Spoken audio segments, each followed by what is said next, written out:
selaku pemateri kepada beliau kami persilakan. Terima kasih Pak Moderator. Assalamualaikum warahmatullahi wabarakatuh.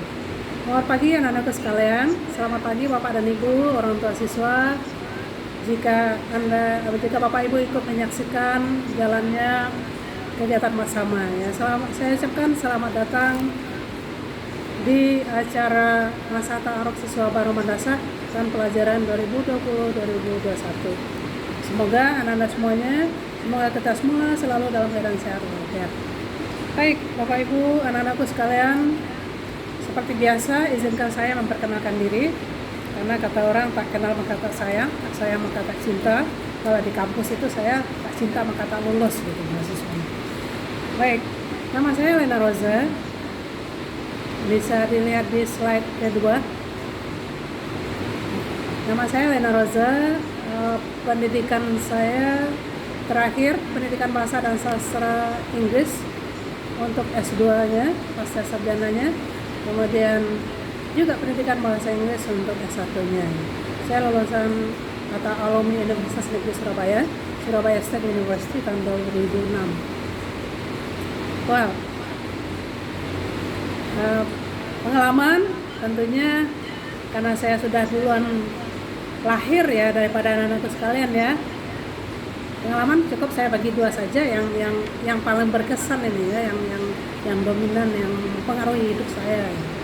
Yang pertama adalah The Teflon 5th International Conference tahun 2007 di UKSW Semarang.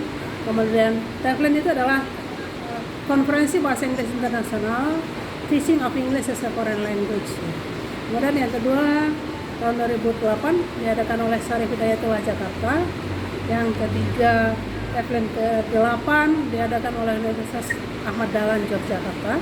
Dan terakhir yang saya ikuti adalah 62nd International Conference 2015 di Universitas Udayana Bali. Kemudian pengalaman luar negeri, alhamdulillah saya punya kesempatan sebagai interpreter, sebagai penterjemah untuk Pak Wali Kota waktu itu, Wali Kota kita Pak Dr. Andi Soben Hasdam SPS bersama Wundan ini. Kita menghadiri CityNet International Conference di Manila, Filipina tahun 2007. Yang kedua, kesempatan emas yang saya terima adalah menjadi participant of International Professional Development Program for Teachers yang diadakan oleh British Council di Keswick, Cumbria, Northwest of England, United Kingdom, itu di Inggris. Saya terpilih dari 5 guru se-Indonesia.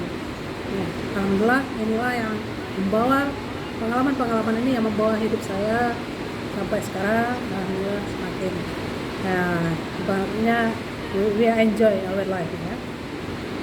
Oke, selain guru bahasa Inggris, saya demand juga diberi tambahan tugas yaitu sebagai wakil kehumasan, wakil kepala bagian humas. Demikian Bapak Ibu, anak-anakku sekalian, sekedar perkenalan singkat. Kalau ingin lebih panjang lagi nanti akan kita adakan sesi tanya jawab terakhir nanti atau di lain waktu. Oke, kita masuk pada materi. Anak-anakku sekalian, sudah sarapan belum? Sudah sarapan belum? Boleh sambil minum kopi ya, tapi jangan lupa dengarkan dengan baik ya. Materi kita pagi ini adalah bernalar kritis dan berjiwa kompetitif. Bisa dilihat di slide pertama. Di slide pertama itu ada gambar pohon ya. Oke. Kemudian kita masuk pada slide ketiga.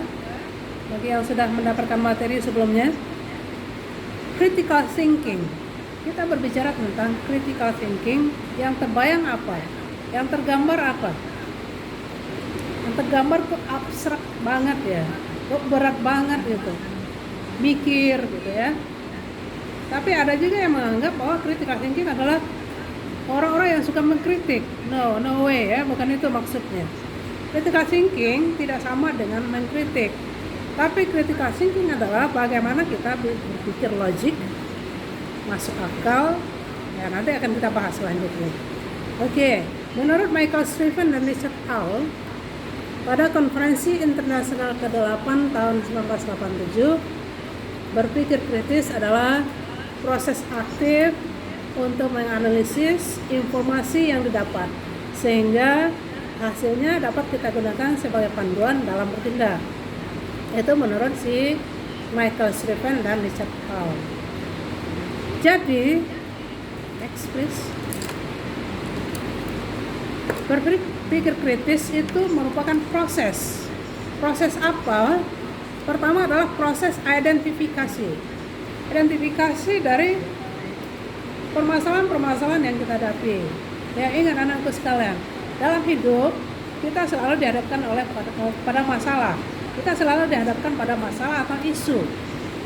Tidak semua orang bisa menghadapi masalah itu dengan baik. Ada kalanya masalah itu gampang, tidak perlu berpikir lebih banyak. Ada kalanya sedang, dan ada kalanya berat banget gitu ya permasalahannya. Nah, sekarang gimana supaya kita selalu menggunakan brain kita? Karena brain adalah otak kita, adalah anugerah dari Allah. Sebaik-baik ciptaan adalah penciptaan manusia ya. Kita dibekali, kita punya brain, punya otak. Kalau dalam bahasa agamanya kita punya akal yang membedakan kita dengan makhluk yang lain. Sekarang gimana sih kita menggunakan akal kita? Ada proses berpikir. Proses berpikir kritis itu identifikasi dulu. Kita dihadapkan pada suatu masalah. Apa sih masalahnya? Kemudian kita observasi masalah tersebut. Kita analisis. Lalu kita evaluasi. Kenapa masalah itu timbul? Ya. Kalau dalam belajar, apa sih masalahnya? Apa yang kita bahas? Baru kita refleksi.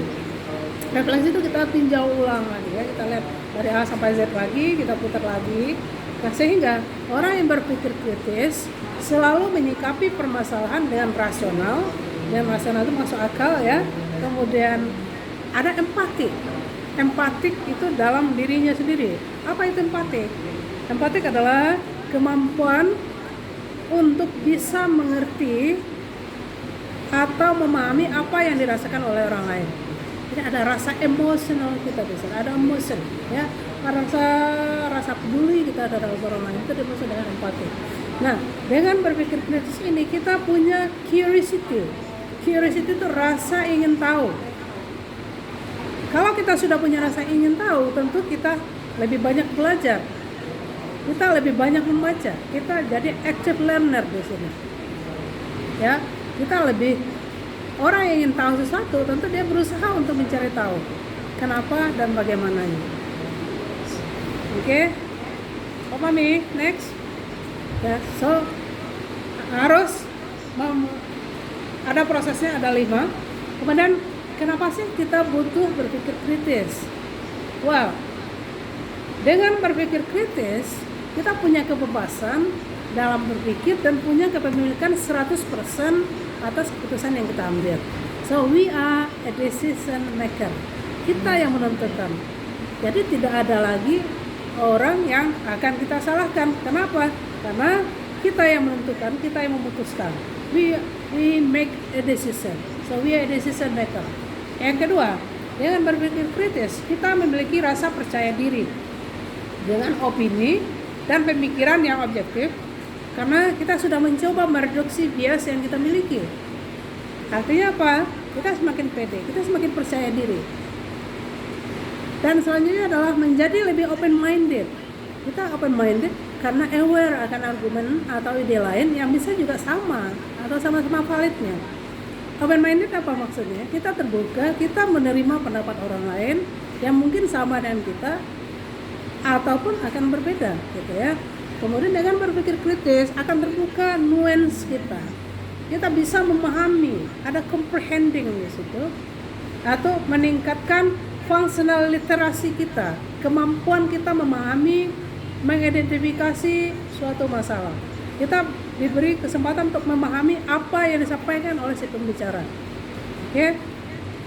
Kemudian kita terhindar dari manipulasi ya.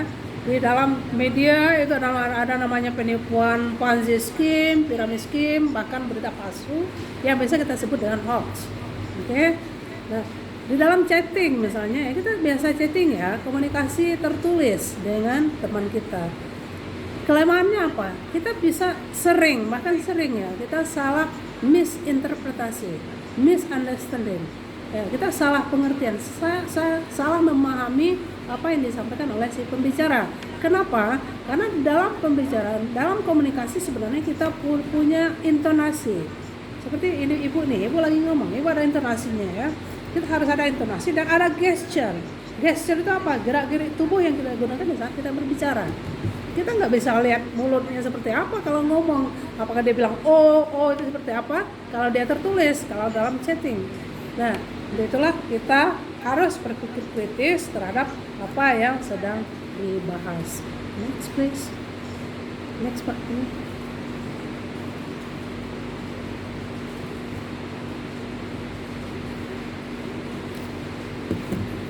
Oke, bagaimana caranya, anak-anakku sekalian, bagaimana caranya supaya kita berpikir kritis?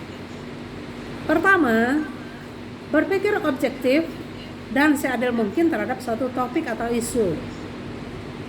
Dijernihkan dulu pikiran kita ya. Apa, masalahnya apa? Kita identifikasi lagi. Kemudian analisis faktor yang terlibat atau ada hubungannya dengan isu atau problem tersebut. Siapa saja yang terlibat dalam masalah itu? Apa penyebabnya? Kenapa terjadi? Kemudian kita sadar atau atas kemungkinan atau bias itu ada pasti ada orang suka, ada tidak suka. Ya. Kemudian kita mengidentifikasi argumen atau point of view lain berkaitan dengan isu tersebut. Point of view apa? Sudut pandang. Ya, kita identifikasi argumen kita apa, alasan apa, kemudian sudut pandang kita apa, atau sudut pandang kita apa yang berkaitan dengan isu-isu atau masalah yang sedang kita hadapi. Setelah kita punya point of view, kita evaluasi lagi argumen tadi untuk menentukan apakah keputusan yang kita ambil nanti valid atau invalid, ya, valid atau tidak. Kemudian kita berusaha memperhatikan efek dan implikasi dari argumen itu. Pasti ada plus dan minusnya apa. Ya.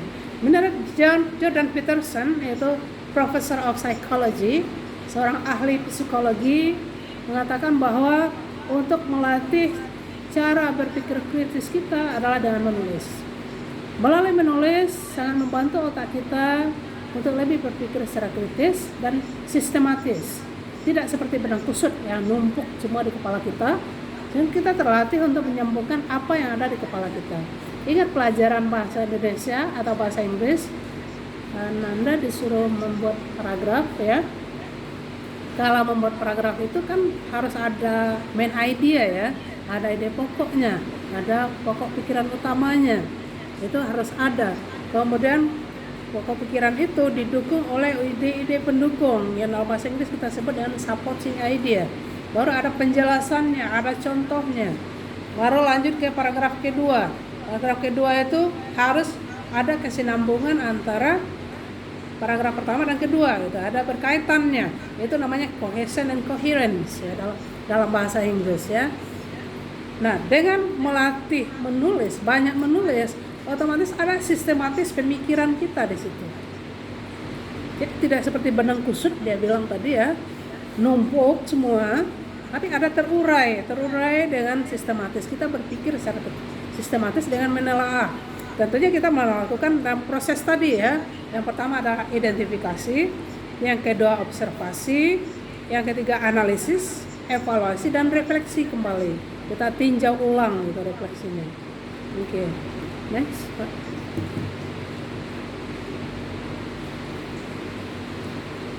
Kira-kira di sekolah perlu nggak sih berpikir kritis atau perlu nggak berpikir kritis dalam belajar?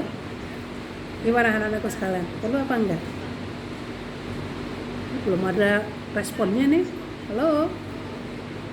Ya, tentu perlu ya. Kenapa?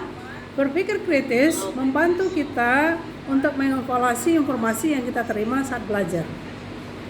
Saya ulangi, dengan berpikir kritis membantu kita untuk mengevaluasi informasi yang kita terima saat belajar.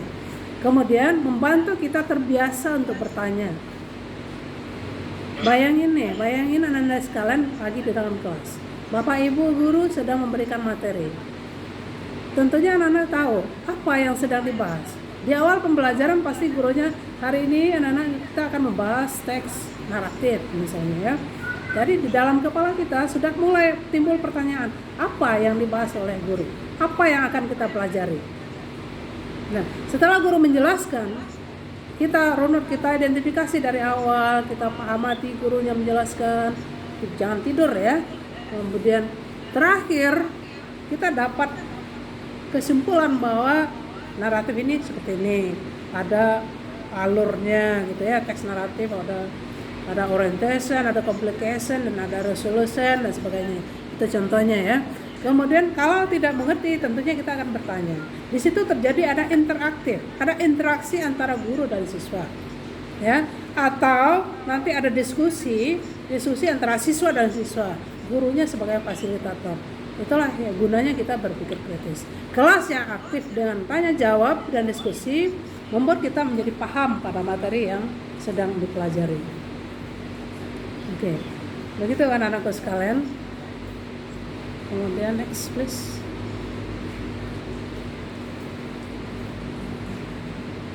Ya. Pertanyaannya, bagaimana cara terbiasa berpikir kritis? Sama dengan yang sudah saya jelaskan tadi. Yang pertama adalah biasakan diri untuk bertanya. Ya. Kita harus banyak bertanya kalau kita tidak tahu. Tapi ingat, yang kita tanyakan adalah sesuatu atau isu yang berhubungan dengan konteks sesuai apa yang dibahas saat itu. Tadi saya contohkan kita belajar tentang naratif teks misalnya dalam bahasa Inggris.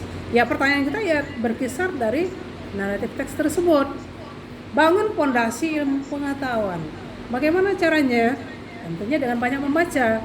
Tidak mungkin kita punya banyak pengetahuan kalau kita jarang membaca. Ditambah lagi malas bertanya. Sekarang semua informasi yang kita butuhkan ada di mana-mana. Anak-anak bisa googling, cari di internet, atau cari blog teman-temannya, atau tanya guru, tanya orang tua, tanya masyarakat sekitar tempat tinggal Anda.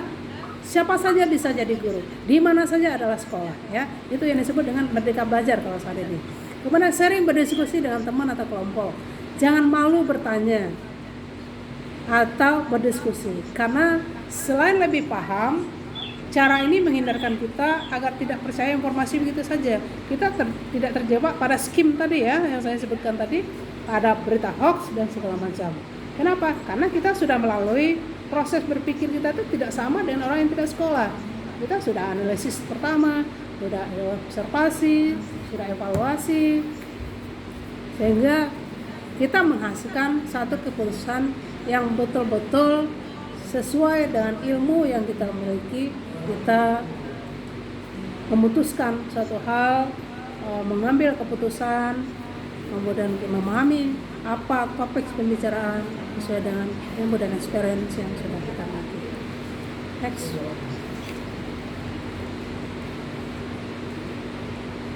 Nah, kalau dilihat di bagian saya lihat ada frame-nya, ada critical thinking di situ. Ya, pertama tentunya ada identifikasi masalah tadi ya.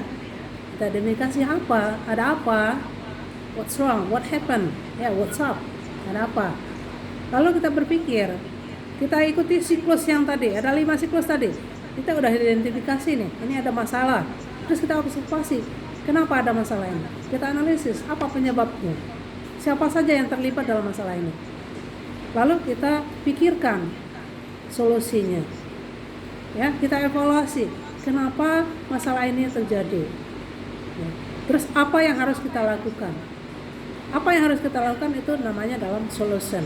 Akhirnya kita dapat solusinya, apakah good ending or happy ending? Tentunya kita berharap happy ending ya, semua terhadap permasalahan yang kita hadapi.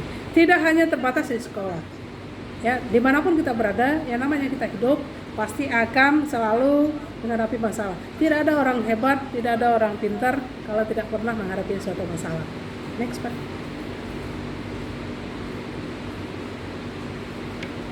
Well, anak-anakku sekalian, lihat di sini. Ini ada kelelawar nih ya. Critical thinking. Ada lihat di tengahnya, di sebelah kanannya ada knowledge. Apa knowledge? Ilmu pengetahuan. Dan sebelah kirinya ada experience. Ya. ada experience-nya. Yang membedakan seseorang dengan orang lain bukan pada hartanya, bukan pada kekayaannya, bukan pada kehebatan orang tuanya, tapi yang membedakan adalah knowledge yang ada pada diri seseorang dengan experience-nya. Ilmu pengetahuan yang dia miliki dengan pengalaman yang dia miliki itu akan menentukan cara berpikirnya, sehingga menghasilkan ada common sense-nya di situ ya. Kalau dalam agama apa? Orang yang paling baik di sisi Allah adalah orang-orang yang bertakwa. Kalau di dunia, orang yang bisa berpikir dengan jernih adalah orang yang punya knowledge dan experience. Next Pak.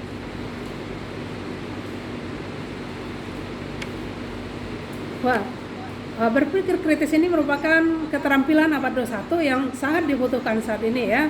Jadi dia termasuk skill 21st century.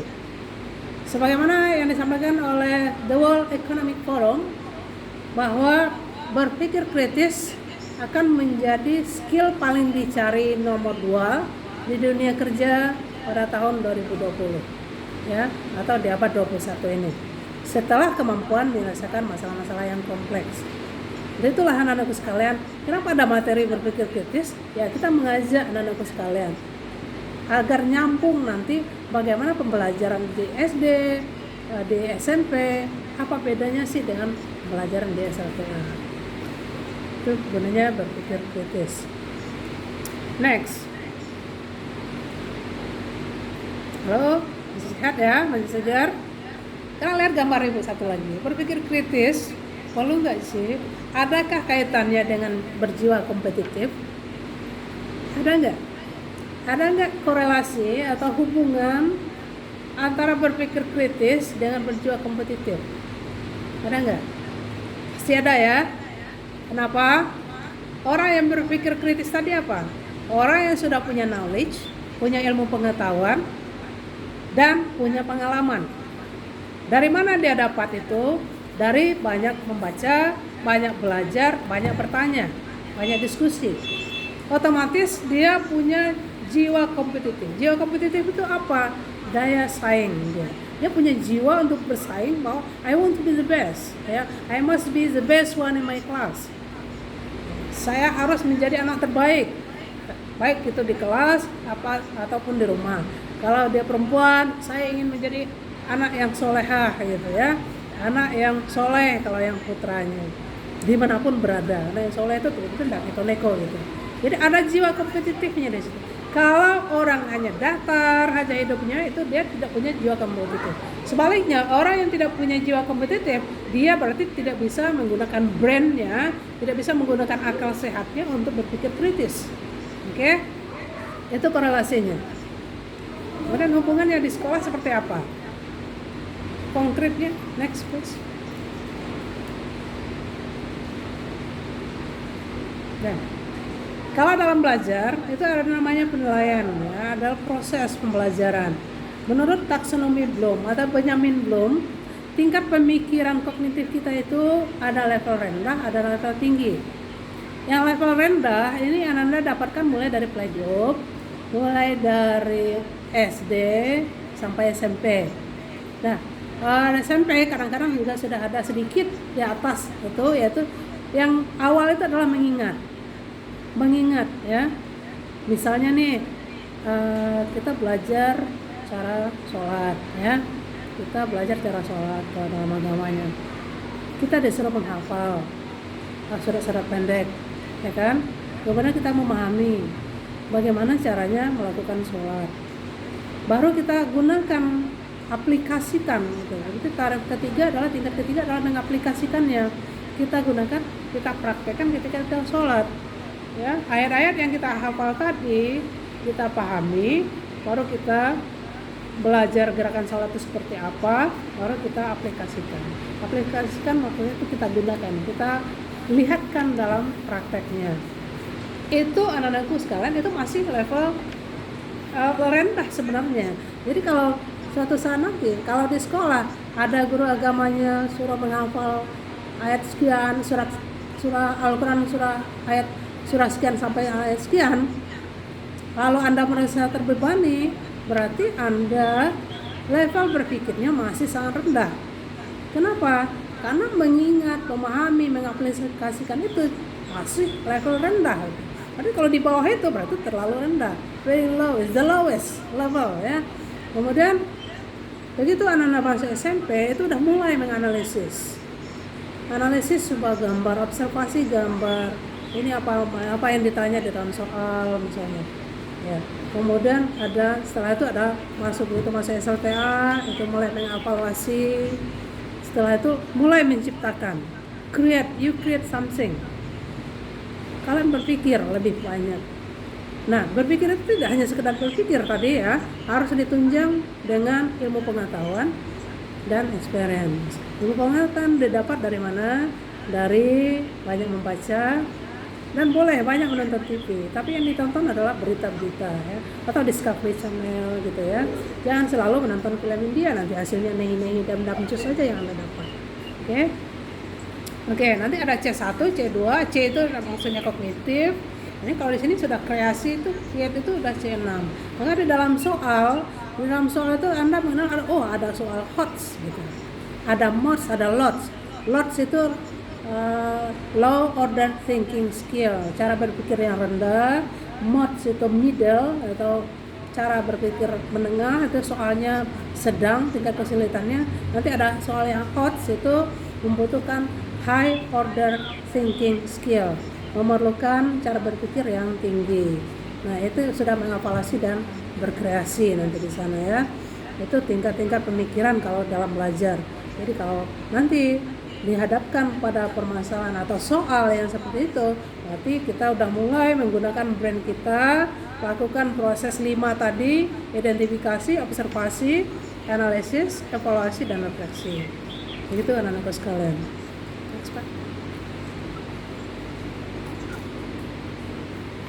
Nah, untuk lebih gampangnya mengidentifikasi masalah, kita bisa menggunakan WH question, atau dalam bahasa Inggris namanya question words in English.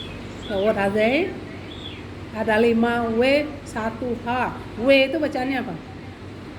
Ya, WH ya, WH, jangan WH. WH nanti identik dengan yang lain lagi nanti ya. WH. What? 5W 1H boleh. What? Apa masalahnya? Where? Itu mengacu pada place, tempat, di mana. When? Time, kapan. Why? Kenapa? Ini udah mulai nih. Itu udah mode ya, masih middle ya pemikirannya. Kenapa itu terjadi? Give you reason, berikan alasan. Who? Siapa yang terlibat di situ? Kalau who biasanya identik dengan orang ya, dengan person. Kemudian whose? Milik siapa? Which? Yang mana? Nah, how? Itu method. Bagaimana masalah ini bisa kita atasi? Kenapa masalah ini terjadi? Dan bagaimana kita mengatasinya? Itulah cara berpikir yang lebih simpel. Cara mengidentifikasi yang lebih sederhana.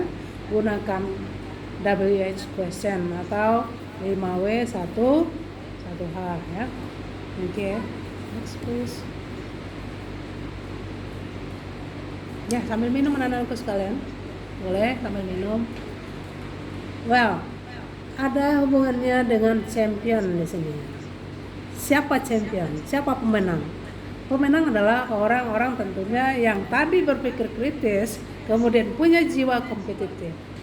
Dia merasa bersaing. Bersaing tidak sama dengan fighting ya. Ini bersaing yang sehat maksudnya. Si A di kelas itu rajin belajar, rajin membaca, suka nonton berita yang sifatnya seperti Discovery Channel atau YouTube ya, suka bertanya pada guru, suka diskusi dengan teman, otomatis dia punya knowledge dan experience yang tinggi. Bandingkan dengan si B di dalam kelas ya, si B ini kerjanya ngantuk aja tuh di kelas itu, merunduk terus kayak ayam kena virus ya, merunduk kepalanya terus di bangkunya, tidur atau maunya cuma ke kantin makan gitu. Ya, seperti itu. Hasilnya apa? Tentunya si A nilainya tentu lebih bagus daripada si B. Kenapa? Si A rajin belajar. Kalau si B rajin makan, rajin tidur. Tidak akan sama hasilnya. Orang yang dikatakan juara, champion, kalau dia sudah berusaha menghadapi problem, isu atau tantangan. Ingat nggak ada Benten Takeshi? Ingat nggak? Ingat ya waktu anda kecil, ini kan usianya udah SLTA ya. Ada Benten Takeshi dulu di acara di TV. Ore, saya berhasil, saya juara. Kapan dia dikatakan juara? Kapan dia dikatakan berhasil? Setelah melalui berbagai rintangan. Tidak mungkin dan tidak pernah orang dikatakan juara tanpa ada kompetisi. Kecuali menang WO itu enggak, sense-nya enggak menyenangkan, itu biasa ya. Oh, saya menang WO itu enggak ada masalah. Itu semua orang bisa. Itu kan hanya sistem yang membuat Anda menang. Jadi orang yang berpikir kritis pasti memiliki jiwa kompetitif. Orang yang berjiwa kompetitif selalu merasa ingin tahu, selalu banyak belajar, punya curiosity sehingga dia menjadi pemenang. Oke, maka dalam hidup itu yang dibutuhkan adalah bekerja, berdoa, berusahanya dengan cara belajar dan cara bertanya. Oke, anak-anakku sekalian, pernah nggak sih membayangkan kalau Anda mengaku sebagai punya jiwa kompetitif atau punya curiosity atau punya berpikir daya nalar tinggi atau punya critical thinking di dalam kepala Anda, pernah nggak ke mangrove park? Pernah nggak ke Banten Kuala? Pernah nggak? Pasti pernah ya. Saya yakin nih anak-anak semua pasti ini sering ke Banten Kuala. Tapi pernah nggak memperhatikan begitu Anda melewati Banten Kuala sebelum sampai ke pelabuhan itu ya, ke welcome to Banten Kuala, apa yang Anda temukan di jalanan? Setelah posisi sekolah MAN misalnya, Anda melewati jalan itu, apa yang Anda temukan kiri kanan? That's right, you can find mangrove. Mangrove itu pohon bakau ya. Anda temukan pohon bakau di situ. Pernah nggak terlintas di kepala, kenapa sih model akar pohon bakau ini tidak sama dengan tumbuhan lain? Kok kadang-kadang urat-urat itu akarnya itu ada yang ke atas gitu, menggulung-gulung gitu ya. Apa bedanya dengan yang lain? Kok bisa? Kenapa Allah menciptakan demikian? Dan apa yang bersembunyi di balik akar-akarnya itu? Ya, bagus. Ada biota laut di situ. Ada biota laut. Apa saja? Kepiting. Jadi mangrove itu tempat bersemayamnya dan tempat bersembunyinya kepiting dan kawan-kawan ya, gitu ya. Kemudian pernah nggak sih kita memikirkan manfaat dari mangrove itu apa saja selain tempat berlindungnya biota laut? Iya, ada sirup mangrove. Pernah nggak? Jangan. Pernah mendengar ada sirup mangrove? Atau pernah minum nggak? Ada sirup mangrove. Berarti mangrove itu, pohon bakau itu diciptakan oleh Allah punya manfaat dan khasiat yang luar biasa. Nah, itu sebagai siswa MAN, sebagai siswa SLTA sudah harus memiliki jiwa analisis itu, harus bisa mengidentifikasi tadi, sudah bisa meng-create, mengadakan riset kecil, penelitian-penelitian yang akan membawa kalian untuk lebih berpikir kritis. Nah, orang yang berpikir kritis tadi adalah orang yang jadi pemenang. Alumni kita, ada satu alumni kita, mungkin sudah disampaikan oleh pemateri terdahulu, namanya Mas Wawan, ya. Beliau sangat peduli dengan lingkungan karena sekolah kita dulu itu sekolah sampai sekarang kita sekolah di Wiata. Beliau adalah mantan ketua OSIS-nya tahun 2016 dan Satgas Lingkungan. Nah, Mas Wawan kuliah di Unmul jurusan biologi. Beliau terjun ke komunitas itu membahas tentang pengelolaan sampah di Beras Basah. Nah, hanya ide yang sedikit itu dapat membawa dia sampai ke Norwegia. Coba bayangin, dia ikut kompetisi sampai jadi pembicara di Norwegia. Kebayang nggak sih? Selama ini hanya dari Berbas ke Banten Kuala, dari Banten Kuala paling jauh Loktuan, tiba-tiba dia bisa ikut kompetisi dengan pengalaman dan knowledge yang dia miliki sampai ke Norwegia free of charge lagi. Free of charge itu apa? Gratis, bahkan dapat uang. Ya? Nah, itulah orang-orang yang juara. Itulah orang-orang yang peduli. Oke, anak-anakku sekalian. Artinya kalau kita berjalan, kita melihat segala sesuatu yang kita miliki. Sesuatu yang ada di depan kita, kita harus pahami. Itu juga termasuk critical thinking. Nanti anak-anakku sekalian masuk ke sekolah, begitu masuk dalam pekarangan sekolah, menuju ruangan kelas, ini kalau pembelajaran normal ya, ataupun di rumah juga ya. Anda dari luar kemudian masuk ke dalam rumah, apa yang ada di sekitar rumah Anda? Di depan rumah itu Anda temukan sampah enggak? Kalau di depan rumahnya banyak pepohonan, sampahnya ada daun, itu normal, itu logik. Ya, kenapa? Karena memang ada tumbuhan di situ. Tumbuhan itu fitrahnya ya, fitrah penciptaannya dari Allah, pasti dia akan gugur dan jatuh ke bawah, itu dedaunan. Tapi kalau yang Anda temukan adalah bungkus permen, bungkus ciki, tela-tela dan segala macam berupa plastik ataupun kertas, kira-kira siapa yang membuang di situ? Kira-kira ada pohonnya nggak di situ? Ada pohon plastik nggak di dekat situ? Nggak ada ya, pasti ulah tangan manusianya. Ingat, telah nampak kerusakan di darat dan di laut akibat ulah tangan manusia. Berarti manusianya, seberapa aware kita, seberapa peduli kita terhadap lingkungan. Nah, itu juga bagian dari berpikir kritis. Oke, di rumah bisa Anda terapkan, gunakan, aplikasikan ilmu yang Anda terima. Saya suatu saat nanti akan berkunjung ke rumah Anda. Ya, saya berkunjung, saya mau lihat ada enggak ilmu yang dia peroleh selama ini dia aplikasikan dalam kehidupan sehari-hari.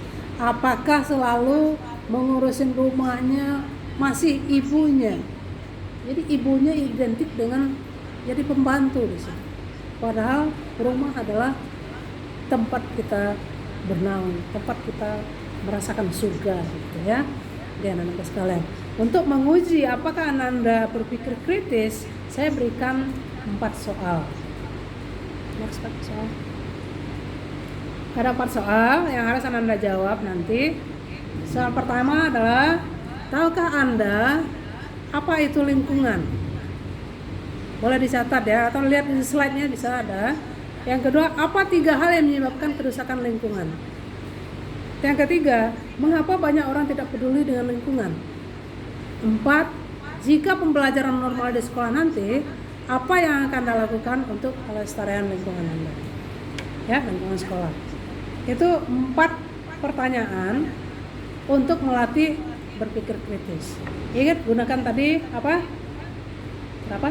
WH question 5W 1H. Oke. Selamat anak-anakku sekalian. Saya berharap Anda punya jiwa kompetitif, Anda berpikir kreatif, dan Anda jadi pemenang, Anda jadi juara, Anda jadi orang hebat. Ya, itulah yang kita inginkan dalam pembelajaran abad 21. Terima kasih dari saya.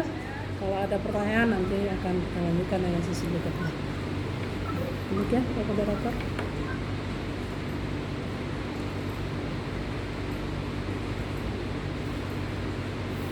Baik adik-adik, itu dia tadi pemaparan materi mengenai berpikir kritis dari Ibu Nana Rosa. Adik, mudah apa yang disampaikan bisa bermanfaat untuk adik-adik sekalian.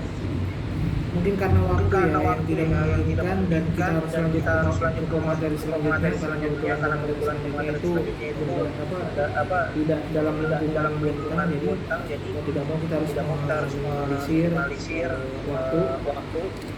Jadi adik-adik sekalian, soal tadi yang diberikan sama Bu Lena silakan dikerjakan lalu dikirimkan ke koordinator kelompok masing-masing. Jadi nanti bagi yang mengerjakan akan dapat tambahan nilai untuk bahasa Inggris dan jangan lupa ya ada 4 soal tadi. Dan mudahan apa yang disampaikan benar-benar bisa bermanfaat dari Bu Lena semuanya. Karena kita belum bisa masuk sekolah, jadi yang bisa kalian kerjain menghitung sama-sama sehari dan besok ada harapan semuanya ikut besok ya. Oke, itu aja. Foto bersama, sisi foto bersama bisa. Oke. Semua silakan menghadap ke layar. Nanti saya capture. Saya ambil gambarnya dulu. Nanti akan di-upload di media nasional. Oke, siap semua ya? Satu, dua, sebentar. Satu, dua, tiga. Oke deh. Oke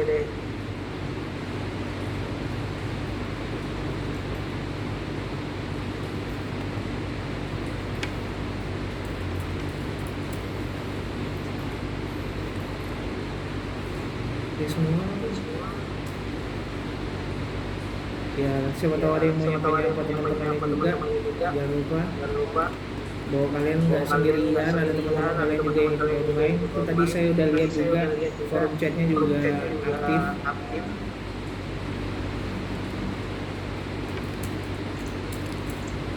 Oke Bapak akhiri langsung ya, untuk menghemat kuota karena nanti ada materi selanjutnya lagi dengan materi yang berbeda. Saya akhiri, saya selaku moderator, mewakili juga Bu Lena sebagai pemateri. Mohon maaf apabila ada salah-salah kata dan perbuatan.